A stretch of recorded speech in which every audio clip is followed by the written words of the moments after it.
What up? What up? So let me ask you a question today. What if that your biggest thing that you hate about yourself could actually become your biggest asset? It could be your biggest strength. Because in reality, it actually is. You just haven't gotten the right mind frame to be able to see it yet, which is what we're going to get into today about this video. Hopefully at the end of this video, you'll be able to have the right mindset to see your biggest thing, your biggest weakness, or what you perceive as your weakness, and you realize that it's actually your biggest strength, the most valuable thing about yourself. How to turn it into your superpower. Exactly. So, let's get into it. One thing about us as DV, as you know, DV twins, or better known as DV to some people when it comes to this music shit. One of the things that when we started out making music, our biggest insecurity was really about the way we sounded, right? In the time that we came out around the time where like jerking was popular, right? Or at least I'll say when we came out on a professional level. Our first album that we did was With a label that we did through a label. right, but that wasn't actually our first album. Our first album was independent, and the second one was through a label. Yeah. But regardless, our first album, No Explanation, had a very 90s sound, 90s hip hop sound, right? That we weren't even necessarily even conscious of. Weren't I at all. have to add that first. We weren't at all. We weren't at all. even We weren't constantly trying to make that kind of music. No. How that came about is because that's how we came into hip hop. We learned it during the golden era of hip hop. We were raised in the 80s. We were born in the 80s. But we were pretty much raised through the 90s. And through that, the golden era was it. You know what I mean? West Coast. But back then, it didn't matter if it was West Coast. It was all good. East Coast, Southern. In the 90s, it was cracking. It was fucking beautiful. Right, so I would say classic that. hip hop, another way to say it, classic hip hop sound. And it was, in my opinion, I don't want to say the epitome, but it was definitely big. The energy was heavy on originality in the 90s. I'll say that. Right. It was blasphemous to start copying another motherfucker. You can be inspired, but to straight rip off another motherfucker's style or to be a complete phony, like completely, was very much looked down upon. Originality was the word. Let's just say that from the 90s, which is where we came from. Right, so being that we were so entrenched into that sound, that's how we learned hip hop. We learned hip hop off that. So it became a big part of our identity as hip hop artists, you know, as musicians in general. Right. So with that background, that's how we made our music. Without thinking, that's just the sound we had. Yeah. Right. And so when we made No Explanation, which led to us getting signed with No Explanation, with No Sleep Records. Yeah. The second album we did with them was Bifocal, right? Yeah. And we're thinking that, man, our biggest insecurity was how are we going to be perceived? Because in the middle of coming out with that album, like I said, the jerk sound was big at that time. You know what I'm saying? And it wasn't that when no one was sounding at that time, at least in that trend, because it was the trending sound, nobody was sounding like classic hip hop. So we were insecure. Like, are we gonna sound old? Are we gonna sound outdated? I have to admit, you know what I mean? was definitely a little. It's like the whole fucking process of signing the deal, coming up with a marketing plan, the whole shit. Yeah. The whole time we going through all this, doing, you know, going to place to place, doing shows, meet and greets. Every time in back of my mind, I almost had a sense of imposter syndrome, because I'm thinking that, like, is this guy gonna wonder why he signed us? You know what I mean? Because I'm thinking that our sound is gonna sound behind. Sounds outdated. You know, outdated. So we thought, right? But see, here's the thing with that. Mind you, and let's not forget to add on top of this whole thing about just trying to get you a good feel of what we mean by how we sounded as 90s hip hop. Yeah. Like, our biggest song out that album, No Explanation, was Backpacker. Yeah. If you know anything about classic 90s hip hop, being a backpacker was the shit. It was like the thing, you know? Yeah. That was the move right there. And we held ourselves high as backpack rappers. For sure. Called ourselves backpack rappers, you know what I'm saying? Yeah. We had a song called Backpacker. That'll give you a little, if you ever get a chance to check it out. Backpacker. And that was like one of our anthems. Like, you know, we held ourselves high as these guys who grew up on 90s hip hop, and we wasn't letting that sound go. That's what we came off of, right? Right. So with all that said, coming out with that sound during that time, during that trend, even though it wasn't trending, we were insecure about that sound. We was wondering about we going to be well received or not, especially after the second album, Bifocal. We didn't know. We thought the label was expecting us to come with something totally different, or if anything, come with something trendy. Basically, what was trending at that time. more commercial viability. We thought that by being more trendy, we thought by trying to sound current Right. we thought That we'd it would be sell on better. track. We would sell better. Because when that pressure's on, we thought, oh, nigga, we got to sell. Now that people put money behind us. You Now know, we got money behind us, it's budgets, all this kind of shit. budget timelines. Deadlines and shit like that. So so we thinking we gotta be smart about it. That was the idea. Right. But little did we know that really come to find out later, and we found out through an interview that the CEO of the label was doing at the time. He was doing an interview magazine, and he told them that when they asked him a question about how when he signed us, right, the only hip hop band on the label at the time, when he signed us, he says I'm paraphrasing, but basically he says in the interview, I signed them because I liked that they had this 90s hip hop golden era sound. Yeah. I liked that. That's the sound that he was trying to push. You said something about the word novelty, right? Didn't you say something about that? Exactly. Yeah. Which ain't nothing wrong with that, because that means trust me, there's a fan base in that too, which is what we had. Right. We ignored all that and let our insecurities show through that. Yeah, man. We didn't realize that our biggest strength, our selling point, matter of fact, our valuable thing about Made DV was, or Double Vision at that time, what got us signed was that 90s hip hop sound. Yeah, and our DIY energy. The Right. spirit of our music was very independent. Everything was independent. Exactly. You know what I mean? Literally. Right. And like I said, we didn't even see the gem that we had. We didn't understand the gem we were. Mm-hmm. Everything about us was about us. Everything that we had came from our sweat. Everything about us was genuinely just came from us naturally. No trying at all. Yeah. Which was that sound, and Right. that look. We even dressed like it. Right. We carried backpacks Yeah, we everywhere. were not what y'all niggas see, like the shiny shit when people see rappers and shit. We weren't nothing that. We were exactly the exact opposite of that. Right. We were blue collar niggas. We worked and hustled, and sometimes, like I said, some days we eat, sometimes we don't. Right. That was Yeah. very DIY. So So that was, but see, what I'm getting at is that was our biggest insecurity at the time, which is what we thought our biggest weakness was. Not realizing the whole time that was our biggest superpower. That was our biggest strength. That was our biggest selling point. That's what they wanted from us. We overlooked all that because of our insecurity and led us to thinking that we didn't really have what they wanted. The whole time, that's exactly what we were already doing is exactly what they wanted. right. You know what I'm saying? We stopped doing what was working and went somewhere else with it, went somewhere left with it, when we should have stuck to what was already working. Stuck to the script, right? Which is what the script was really about. They liked us for who we were. That was our biggest strength right there. Yeah. It's You like know? I say, if it ain't broke, don't fix it.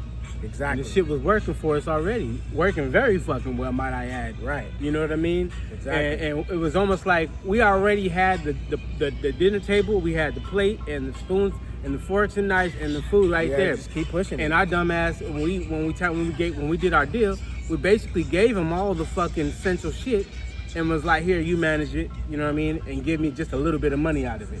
You keep the bigger portion. Right. We did it completely wrong.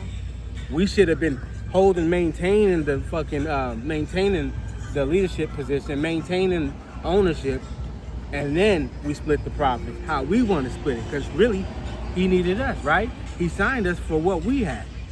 Right. But we didn't realize the gems we had. The gold mine was already there. Gold mine was already there. But we let our insecurities take us away from what was already working. For sure. That was a great lesson learned, Right. So back to the whole your weaknesses thing. Yeah. Right now, let's stop right now in the middle of this conversation. And what I want you to do is leave a comment and let me know what's your biggest insecurity right now. What's your biggest insecurity, right? The biggest thing you hate about yourself. Be brave enough to leave that in the comment. Let me know. Because the whole point of this is, like I said, we're having conversations back and forth. I want you to leave a comment. Let me know what's your biggest insecurity. Yeah.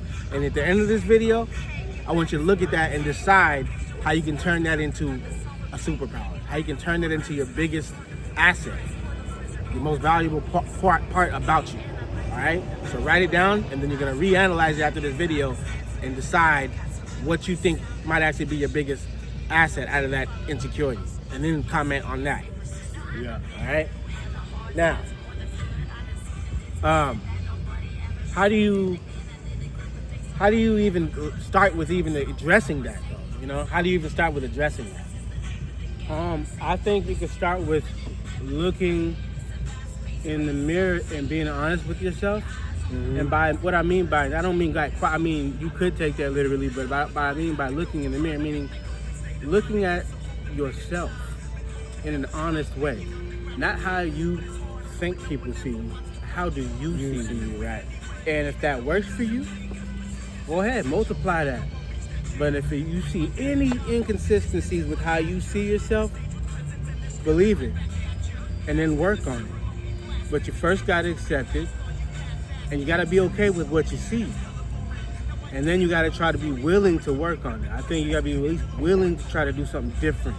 I think when you say work on it, I think to add to that, embrace it and nurture it. Yeah. You know what I'm saying? When you say work on it, because we ain't talking about changing it. Yeah. We're talking about finding that thing that you think is, that people or you even think is an insecurity or thing you think is a weakness. Yeah. Well, now what we're gonna do is we're gonna flip it on the side and go, all right, that's my weakness. Nah. Right. We're gonna enhance this. Yeah. We're gonna nurture it. Yeah. And we're gonna push it to the world. Develop it. Yeah, develop to where that's our strength now. Because what you add energy to grows, you know? Right. And that by you can add energy to this new you, to this or to this new discovery of you. You know, the superpower, this new realization that you have, that the weakness that you thought you had is actually the thing that's gonna help blow you up. Right. You know what I'm saying? It's the unique part about you. Yeah, exactly. That you didn't even realize that was actually the real fucking you. So speaking of the uniqueness, talk about that time about our voice it was another insecurity we had as far as when it comes to this rapping shit. We didn't really think we had the voice for I it. never thought literally the voice. Yeah, it's like I was blessed that motherfucker saw that in us our whole life, really. Mm-hmm. But I always had in the back of my mind that I didn't have the voice for this rap shit because you hear all the other people like these dope ass rappers like I can say like Ludacris, he has a voice for that right, shit. Or Scarface, Eazy-E, right. You know what I'm saying? Yeah. People with these voices that just stand out by very listening distinctive to them voices. Yeah, distinctive. I don't feel like I still still don't. Creators.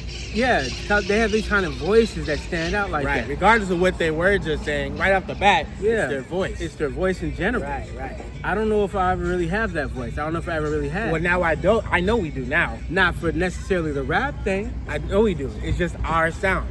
You got it. It's our right. sound. You right. It's a double TV sound. You're right. That's what I'm saying. You're right. We do have it. Right. We do have it. Because guess what? When they hear it, they're going to say, that's DV though.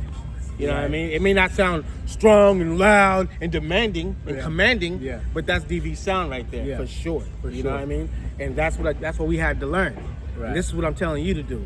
Find that insecurity, find that thing. Because like I said, we definitely didn't think we had the voice for it at first. And it was another insecurity we had as far as artists and as far as being in the music business. Yeah. We thought that was a weakness. Thought it was a weakness. But I no longer see that, you know? Speaking, we're using our voice right now to do this. I was gonna say, for one, I think that we definitely have gotten into our own with that sort of thing. Yeah. With this, I think this fits me more. You know, I mean, not that it's any less better or worse than with the music shit, but with the music shit, because of that, I was never able to completely tap in. Even think about your singing. Yeah. Like the last song you just did. I was able to tap in with the music. With the music, I found my voice more. And was able to understand myself better because I was able to express myself a little more freely. Right. Because I didn't have the part of judging my voice as much, as opposed with the rapping, you know. Yeah. What song was that? That's a song called "You're Safe" that I did by myself. I wrote, produced, and sang on the song, you know. And it was a new ground for me, you know. It was a new frontier because I never really had done a whole song just singing, even though I grew up singing, you know what I mean? Right. So I definitely know how to use my voice, but you know, just like any other human, I wasn't completely secure with that yet. And I'm not yet, I'll be honest. Yeah. I do believe I have a decent sounding singing voice, but I haven't learned to be confident enough yet to make that my strength, to where I'm known for that. But I'm working on it for sure, you know. But yeah, that's what you got to do, you know. Because I'm telling you, whatever thing that you think is a weakness, I guarantee you that's your biggest selling point. That's your biggest your value right there. That's what they're gonna love you for. Whether you're an artist or a businessman who does talking, you know, public speaking, whatever that is you're insecure about, is exactly what your strength is. It's an actual strength. You just haven't developed the eyes to be able to spot it yet. Yeah. But that's what I'm telling you right now. I promise you, if you take what we're talking about in this video, you will learn to find so many more gold nuggets in your insecurities and your so-called weaknesses. Those are your actual strengths. You'll see. But apply this and you'll see. Because all the things that I thought were my weaknesses are actually my strengths now. And that's how you can turn it into a literal superpower, because no one else will have that, because it's unique to you. You know, that's what makes it valuable. It's unique to you. Yeah, it can't be duplicated. You know Exactly. what I mean? It really can't. Right. It's not. It's I used to always feel. Here's another example. Like I remember my dad used to tell me all the time about. He would see the uniqueness in each of us as individuals. And he would tell me and remind me of it. And it was like, wow, I forgot that I used to be this person, that I am this person. But a lot of times we forget that, like when we're kids, this is when we're at our greatest for real, because we have zero fucking guards up. You know what I mean? Where we're just being ourselves fully. Until someone tells us something about it, then we fucking let it down. Right. We let ourselves down, or we minimize ourselves, for whatever reason. But I think that if we can go back to the things that made us ourselves originally before life happened, Society told you to be a certain person a certain way. I think we'd be better off, because we're more aligned with ourselves. Now we're back to the loving ourselves part. Right. Now we're back to the acceptance of ourselves. It's like that's the reason why people are fucking so anxious now, full of anxiety, because all these judgments, and it's really judging ourselves. Right. You know what I'm saying? Like, yes, it's perceived that the world is judging us, but we know that it don't happen that way. It happens from inside out. Right. So that it's coming from you. So really, you. You're judging yourself. You're judging yourself. Right. And for judgment. what? That's the real question you gotta ask yourself. Why? Right. Why? Right. Like, what's the worst that could happen if I say, fuck your judgment? So what? Okay, that's how you feel? Okay, cool. Doesn't make it true. Doesn't make it true. Doesn't make it a This fact. is how I feel about myself. And this is what I'm listening to. This is what I'm gonna believe in. Right. I know that's what you believe in. Cool, we heard that part. But what really matters? Right. How I believe in myself. Right. Another example of an insecurity could be something as simple as let's say you're a bald person, right? Let's say you're bald now. Let's say you just recently started going bald. You're Right. insecure about no longer having hair, right? Yeah. Let's say you recently started going bald. But guess what you can do?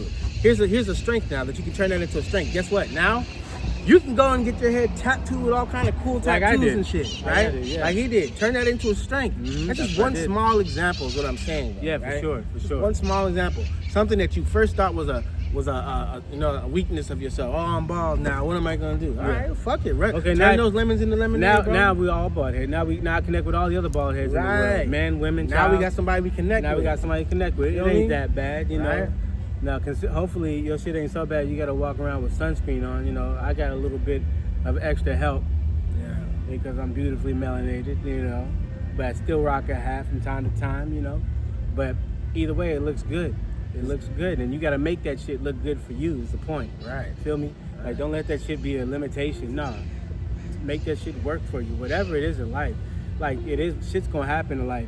You are who you are, and you got to make that shit look good. You got to make you the best you can be. Not the other person, not somebody else, but make you the best you can be. Because you only have you to work with. You're your own canvas. Paint the fuck out of it. That's all you need to focus on. Yeah. Put most of your energy into that. Yeah. And the rest takes care of itself. Takes care of itself, really. Absolutely. So to wrap this up, like I said, this is really just about taking your biggest, whatever you're feeling insecure about right now. You don't have to be. It's not about being an artist. You could be just a regular person working 9 to 5, whatever. But I know we all have insecurity. We all have that as human beings. We all have an insecurity. What I'm telling you to do is take that insecurity, map it out. If you gotta write it out first, fine. Write it out. Look at it, and then be creative of how you can flip that and turn that into a strength. And then people are gonna see you. All it takes is for you to see it as a strength, and the rest of the world will follow. I promise you that. Because there's been many times before where I did things and might have tried a different style that I thought maybe were gonna hate on, which they did at first. But I maintained the idea and the thought that this is my strength, and everybody else just followed. Next thing you know, they were fucking praising me for it. Crazy hairstyles and all. You feel me? And I can tell you right now, I consider myself an expert on these type of topics. Absolutely. Because I've seen it and lived it so many times. Damn near everything that people always made fun of me for eventually was the same shit that they was kissing my ass about. That's just the truth. I'm And 40 they years will. old and I've been doing this shit most of my life. And it still works that way. I'm used to being made fun of, so I'm very fucking used to that. I don't give a fuck. Right. I don't even, most times I don't even notice it. Right. You know what I'm saying? But I'm very much aware of my surroundings. Point is, it doesn't matter what they say. If they're hating on you, it's probably because they like you. So anything that they're talking about is probably the part that need to fucking enhance. That's Exactly. what, Pay attention to that. That right. is the fucking goal. Whatever they're Right. talking shit you about, that they're Matter trying to of fact, clown you about. Don't hide it. Matter of Amp fact, that push it shit up, up. amp it up. Multiply. Because that eventually shit. they're gonna learn to love it. Yeah. Because you're gonna love it. That's your cue. That's them telling you what works for you. Right. Pay attention to Every it. little thing they hit on you for is that's a cue to let you know you need working. to enhance that. It's working. Right. So keep doing it. Sure. And do it out of love. You know, doubt. speaking of which, man, I appreciate everybody even thought about checking us out. If this made sense to you, let us know. Like, share, subscribe. I love you. I love myself as well. But the main reason why I'm able to love you is because I love myself. And that takes work. It ain't easy, but you can do it. So take some time and love yourself for yourself. Love yourself for yourself. No doubt. Fuck with you. Cool.